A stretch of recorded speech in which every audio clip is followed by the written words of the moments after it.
मुरली सुनते समय अभ्यास कीजिए। मैं आत्मा गॉडली स्टूडेंट हूँ। ईश्वरीय यूनिवर्सिटी में सुप्रीम टीचर शिव बाबा मुझे पढ़ा रहे हैं। ओम शांति। 17 फरवरी 2022 के सुप्रीम टीचर के हम बच्चों के प्रति डायरेक्शंस। मीठे बच्चे, सिर पर विकर्मों का बोझा बहुत है, इसलिए अब तक शारीरिक बीमारियां आदि आती हैं। जब कर्मातीत बनेंगे तो कर्म भोग चुप्त हो जाएंगे। प्रश्न: सभी का अटेंशन खिंचवाने के लिए इस यूनिवर्सिटी का कौन सा नाम होना चाहिए? उत्तर: सच्चा सच्चा ज्ञान विज्ञान भवन पांडव भवन।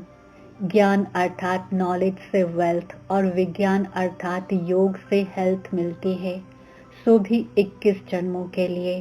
तो तुम बच्चों को मनुष्य को मुक्ति, जीवन मुक्ति देने के लिए ज्ञान विज्ञान की प्रदर्शनी लगानी चाहिए। ज्ञान विज्ञान भवन नाम से सबका अटेंशन जाएगा। आज का गीत: हमारे तीर्थ न्यारे हैं। ओम शांति। इस गीत में एक लाइन आती है, चारों तरफ लगाए फेरे। तीर्थों पर मनुष्य चारों धाम का फेरा लगाते हैं। अब उनका फेरा क्यों लगाते हैं? ये चक्र का फेरा है, सत्युग त्रेता आदि। ये फेरा है, जितना बाप को याद करेंगे, चक्र को फेराएंगे, उतना ही विकर्म विनाश होंगे। तो बाबा को बहुत याद करना पड़े, क्योंकि विकर्मों का बोझा सिर पर बहुत है। शारीरिक बीमारियां तो अंत तक चलनी है, कर्म भोग तो अंत तक रहता है। ये निशानी है। जब तक कर्मातीत अवस्था को नहीं पहुंचते हैं, तब तक कुछ न कुछ दुख लगता ही रहता है। पिछाड़ी में ये सब खत्म होंगे। अपना मुख्य है ज्ञान और योग। दिल्ली में ज्ञान विज्ञान भवन है। सच्चा सच्चा ज्ञान विज्ञान भवन तो ये है। ज्ञान माना नॉलेज, जीवन मुक्ति। विज्ञान माना मुक्ति। योग को विज्ञान कहा जाता है। विज्ञान से मुक्ति, ज्ञान से जीवन मुक्ति। तो ज्ञान विज्ञान भवन, ये उनको समझानी भी देनी पड़े। तो ज्ञान विज्ञान की प्रदर्शनी होनी चाहिए। उस ज्ञान विज्ञान भवन में तो सभी मनुष्य और फॉरेनर्स आदि आकर के भारत का ये सहज योग और ज्ञान समझें। तो परमात्मा को सर्वव्यापी कहते हैं। जैसे हम लिखते हैं रियल गीता, वैसे लिखना पड़े ज्ञान विज्ञान भवन। बाबा डायरेक्शन देते हैं कि रियल ज्ञान विज्ञान भवन पांडव भवन नाम लगा दो, तो क्लियर हो जाएगा। फिर साथ में यह भी लिखो कि ज्ञान से जीवन मुक्ति एवर वेल्दी और विज्ञान अथवा योग से एवर हेल्दी कैसे बनते हैं, सो आकर समझो। जब समझेंगे तब कहेंगे बरोबर प्रैक्टिकल में देवी देवता पद सुख शांति का मिल रहा है। एक को समझाने की बात नहीं। इस पर प्रदर्शनी मेला करो तो हजारों आकर समझेंगे। बाबा युक्ति बताते हैं, झट कपड़े पर प्रिंट किया और लगा दिया। कुछ भी बनाने में देरी नहीं लगती है। चित्र हमारे बहुत अच्छे हैं। कोई भी देशी चाहे विदेशी आकर समझे। बाबा कहते हैं सृष्टि चक्र का चित्र बहुत बड़ा बनाना चाहिए। उसके बाजू में फिर विराट रूप का चित्र हो। ऊपर में चोटी, सिर्फ शिव नहीं त्रिमूर्ति तो जरूर हो, क्योंकि सिद्ध करना है ब्रह्मा द्वारा स्थापना। ये ब्राह्मण ही पुनर्जन्म में आने वाले हैं। ब्राह्मण सो देवता, देवता सो क्षत्रिय। ये अच्छा चित्र बनाकर बाजू में रखना चाहिए, तो समझाने में सहज हो जाए। इस ज्ञान योग से स्वर्ग कैसे बनता है, ये ब्राह्मण एडॉप्टेड हैं। प्रजापिता ब्रह्मा द्वारा ब्राह्मण रचे। समझाने की बड़ी युक्ति चाहिए। सबको निमंत्रण भेजना चाहिए। चित्रों पर समझाना तो बहुत सहज है। परमपिता परमात्मा द्वारा राजयोग सीख नई राजधानी स्थापन हो रही है। ये ब्रह्मा कुमार कुमारियां कोटों में कोई बनते हैं। उनमें भी आश्चर्यवत पश्यन्ति, सुनन्ति, कथन्ति, भागन्ति हो जाते हैं। यहाँ गरीब भी हैं तो साहूकार भी हैं तो बीच वाले भी हैं। साहूकार जल्दी नहीं उठ सकते। बाबा ने तो समझा दिया है कि ज्ञान यज्ञ में अनेक प्रकार के विघ्न तो पड़ेंगे, बहुत अत्याचार होंगे। कामेशु क्रोधेशु है ना, विष न मिलने के कारण मारते हैं। कन्याओं को भी शादी के लिए बहुत मारते हैं। बाबा तो कहते हैं जो श्रीमत पर चलेंगे वो श्रेष्ठाचारी बनेंगे। बाबा आते ही हैं पतित भ्रष्टाचारी दुनिया में। इस रावण राज्य में पहले काम महाशत्रु है। श्रेष्ठाचारी राज्य को तो कहा जाता है संपूर्ण निर्विकारी, उनमें विकार होता ही नहीं। तब तो रावण को जलाते हैं। इस समय श्रेष्ठाचारी कोई हो ना सके। श्रेष्ठाचारी बनाना एक परमपिता परमात्मा का ही काम है। स्वर्ग तो है ही वाइसलेस वर्ल्ड, वहाँ विष होता ही नहीं, क्योंकि राम राज्य ही नहीं है। अभी तुम राज्य लेते हो योग बल से। रावण का खात्मा अब होना ही है। अभी है संगम, अभी तुम संपूर्ण बन रहे हो। सत्युग की जब आदि होती है तब वहाँ एक भी विकारी हो ना सके। संगम पर दोनों है ना, मैला पानी और सफेद पानी, उनका ही संगम कहा जाता है। मैला जब चला जाएगा तो फिर देखने में भी नहीं आएगा। तो अभी दुनिया का भी संगम है, आत्मा और परमात्मा का ये संगम है। बाकी नदी और सागर का संगम तो परंपरा से चला ही आता है। नदी तो सागर में ही पड़ेगी। बाकी पानी का फर्क तो होता ही है। बाप के सिवाय कोई भी मनुष्य त्रिकालदर्शी त्रिलोकीनाथ बना नहीं सकता। त्रिकालदर्शी और त्रिलोकीनाथ तुम ही बनते हो, कृष्ण को भी नहीं कह सकते। त्रिलोकीनाथ तीनों कालों को जानने वाला एक ही है। त्रिलोकीनाथ त्रिकालदर्शी सिवाय परमपिता परमात्मा के दूसरा कोई होता नहीं। लक्ष्मी नारायण को तो तीनों लोकों अथवा तीनों कालों का ज्ञान ही नहीं है। आदि मध्य अंत का भी ज्ञान नहीं है। अभी तो हमारे पास सारा ज्ञान है। त्रिलोकी का भी ज्ञान है। जो बाबा का टाइटल है वह ब्राह्मणों को भी मिल सकता है, देवताओं को भी ये ज्ञान नहीं। तुम बहुत ऊंच हो। जो बच्चे अपने को त्रिलोकीनाथ त्रिकालदर्शी समझते हैं वे तो दूसरों को आप समान बनाने में बिजी होंगे। सबको निमंत्रण देना चाहिए। हर धर्म वालों को लिखना चाहिए कि ज्ञान विज्ञान से हेल्थ वेल्थ कैसे मिलती है, आकर समझो। दिल्ली में ज्ञान विज्ञान भवन में भी ये चीज हो तो कितने फॉरेनर्स आकर नॉलेज लेवें। आखिर अंत में तो सबको समझना ही है, विनाश भी अवश्य होना ही है। तो क्यों नहीं बाबा को याद करें तो विकर्म भी विनाश हो। और जितनी जितनी आत्मा शुद्ध होती जाएगी उतना पद भी ऊंच मिलेगा। सारा मदार है ज्ञान और विज्ञान पर। मुक्ति धाम में रहने वाले योग ही पसंद करेंगे। उन्हों की आत्मा में पाठ ही ऐसा है।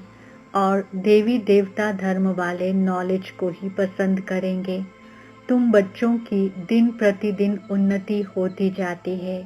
तुम ऊपर जाते रहते हो, वे नीचे गिरते रहते हैं। तुम्हारी है चढ़ती कला और सबकी है उतरती कला। सबको वापस जाना है, वे तो कॉमन बात है। बाकी वर्षा लेना है। ये भी समझते हैं कल्प पहले जो जिसने पद पाया है, जिस प्रकार से पाया है, वह सब साक्षी होकर देखते रहते हैं। आएंगे तो बहुत। दिन प्रतिदिन युक्तियां भी अच्छी अच्छी निकलती रहती हैं। ज्ञान विज्ञान भवन नाम हो और अच्छे अच्छे चित्र हों। दुनिया में तो बहुत फालतू चित्र हैं। कोई टेढ़े बांके कृष्ण के ऐसे आर्ट के चित्र बना देते हैं। तुम्हें उसकी दरकार ही नहीं है। वहाँ देवताएं डांस करते हैं, वे तो खुशी में खेल पाल करते हैं। ये आर्ट आदि तो यहाँ का रिवाज है। वहाँ तो प्रिंस प्रिंसेस खेलते हैं, बाइस्कोप आदि वहाँ कुछ भी नहीं है। इन सब बातों को तुम यहाँ ही जानते हो। बाप को भी तुम ही पहचानते हो। मनुष्यों की बुद्धि में थोड़ी ही बैठता है कि ये कौन है, क्योंकि नाम सुना है श्री कृष्ण का, चित्र भी फर्स्ट क्लास है। नाम ही है श्याम सुंदर। काम चिता पर बैठते हैं तो श्याम बन जाते हैं। ज्ञान चिता पर बैठने से फिर आधा कल्प गोरे बन जाते हैं। बुद्धि में आना चाहिए तो सतयुग में 21 जन्म सुंदर थे, फिर काम चिता पर बैठ भिन्न नाम रूप में आकर श्याम बने हैं। वो लोग समझ नहीं सकते तो काला क्यों किया है? तुम तो जानते हो, अब कैसे समझाएं, किसका चित्र दें? श्याम और सुंदर इनको ही कहें। ऐसे नहीं, रामचंद्र को भी श्याम सुंदर कहते हैं। उनको काला क्यों किया है? ये समझते नहीं हैं। इस समय सब काले ही काले हैं। ये समझने की बातें तो बहुत अच्छी हैं, परंतु जब अच्छी रीति कोई समझे। प्रदर्शनी में सीखने का चांस बहुत अच्छा है। हो सकता है अच्छी अच्छी बच्चियां मैदान में आ जाएं, बाकी दूसरे सीखते रहें। निमंत्रण तो सबको देना है। भल कोई गाली दे, गालियां तो संगम पर खानी ही हैं। अच्छा मीठे मीठे सिक्के हमारे बच्चों फिरते हैं, हमारे बाप दादा का याद रूहानी बाप की रूहानी बच्चों को नमस्ते। हम रूहानी बच्चों की रूहानी बाप दादा को याद, प्यार, गुड मॉर्निंग, नमस्ते और बहुत बहुत शुक्रिया। धारणा के लिए मुख्य सार। पहला पॉइंट, श्रीमत पर चलकर श्रेष्ठाचारी बनना है। काम महाशत्रु पर विजयी बन संपूर्ण निर्विकारी बनना है। अत्याचारों से डरना नहीं है। दूसरा, योग बल से आत्मा को शुद्ध बनाना है। त्रिकालदर्शी त्रिलोकीनाथ बन दूसरों को आप समान बनाने की सेवा में बिजी रहना है। सब धर्म वालों को संदेश जरूर देना है। वरदान, स्नेह के रिटर्न में स्वयं को टर्न करने वाले सच्चे स्नेही सो समान भव। स्पष्टीकरण, बाप का बच्चों से अति स्नेह है, इसलिए स्नेही की कमी देख नहीं सकते। बाप बच्चों को अपने समान संपन्न और संपूर्ण देखना चाहते हैं। ऐसे आप बच्चे भी कहते हो कि बाबा को हम स्नेह का रिटर्न क्या दें, तो बाप बच्चों से यही रिटर्न चाहते हैं कि स्वयं को टर्न कर लो। स्नेह में कमजोरियों का त्याग कर दो।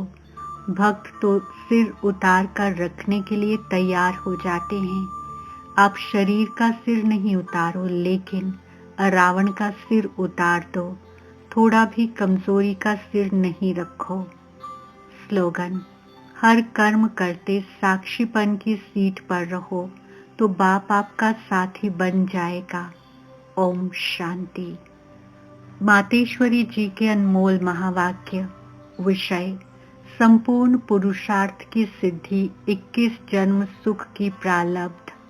स्पष्टीकरण, देखो, परमात्मा के साथ इतना संपूर्ण संबंध जोड़ना है जो 21 जन्मों के लिए सुख प्राप्त हो जावे, ये है पुरुषार्थ की सिद्धि।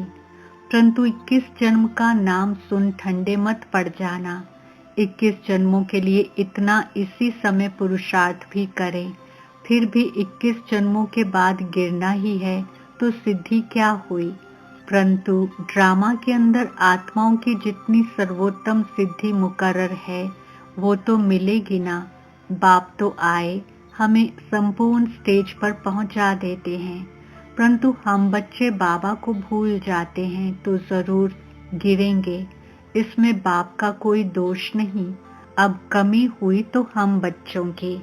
सत्युग त्रेता का सारा सुख इस जन्म के पुरुषार्थ पर आधार रखता है, तो क्यों ना संपूर्ण पुरुषार्थ कर अपना सर्वोत्तम पाठ बजाएं और अच्छे से अच्छा पुरुषार्थ कर पूरा वर्षा लेवें। पुरुषार्थ मनुष्य सदा सुख के लिए ही करता है। सुख दुख से न्यारे होने के लिए कोई पुरुषार्थ नहीं करता। वो तो ड्रामा के अंत में परमात्मा आए, सभी आत्माओं को सजा दे, पवित्र बनाए, पाठ से मुक्त करेंगे। ये तो परमात्मा का कार्य है। वो अपनी मुकर्रर समय पर आप ही आकर बताते हैं। अब जब आत्माओं को फिर भी पाठ में आना ही पड़ेगा तो क्यों ना अच्छा पुरुषार्थ कर सर्वोत्तम पाठ बजाएं। अच्छा, ओम शांति।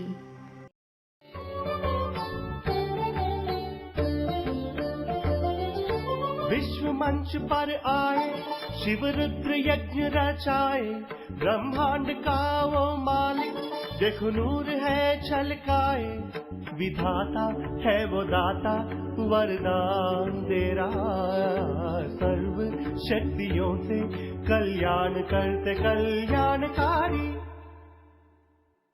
विश्व मंच पर आए, शिव रुद्र यज्ञ रचाए, ब्रह्मांड का वो मालिक, देखो नूर है छलकाए।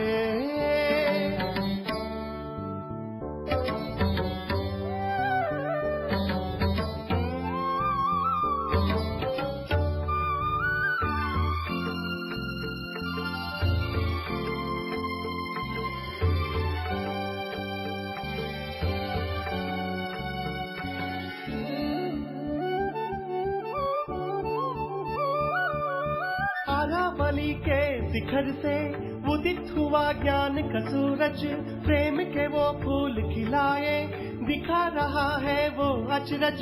स्नेह सिंधु है वो बिंदु, रोशनी का है दरिया, सुख का संसार भरा, सबके लिए ले आया, गूंज रहा विश्व सारा ये संदेश प्यारा प्यारा, आनंदमय ये संसार। विधाता है वो दाता, वरदान दे रहा, सर्व शक्तियों से कल्याण करते कल्याणकारी। विश्व मंच पर आए, शिव रुद्र यज्ञ रचाए, ब्रह्मांड का वो मालिक, देखो नूर है छलकाए।